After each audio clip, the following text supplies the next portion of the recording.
আজ সকালে ঘুম থেকে উঠে দেখি নানি রেডি হয়ে গেছে বাড়ি যাওয়ার জন্য।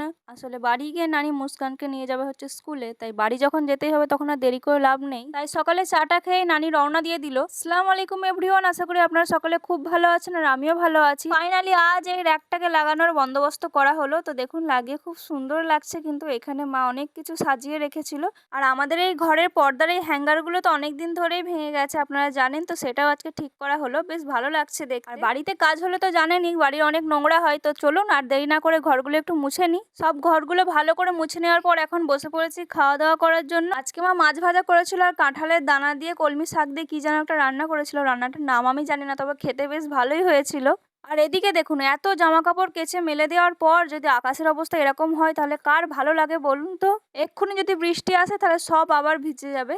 আর এদিকে দেখুন মা এখন র্যাকটাকে সুন্দরভাবে গুছিয়ে রাখছে। যখন কিনেছিলাম তখন মনে হয়েছিল খুব ছোট হয়ে গেল, হয়তো বেশি কিছু ধরবে না, কিন্তু যত সাজিয়ে রাখা হচ্ছিল তখন বোঝা যাচ্ছিল যে না, অনেক কিছুই ধরবে এই ছোট্ট মতো একটা র্যাকের মধ্যে। আর এদিকে দেখুন বিকেলবেলা মা একটু পেয়ারা কেটে দিয়েছিল, তো পেয়ারাটাই খাচ্ছিলাম। আর পড়তে বসে কেন যে এত খিদে পায় জানি না।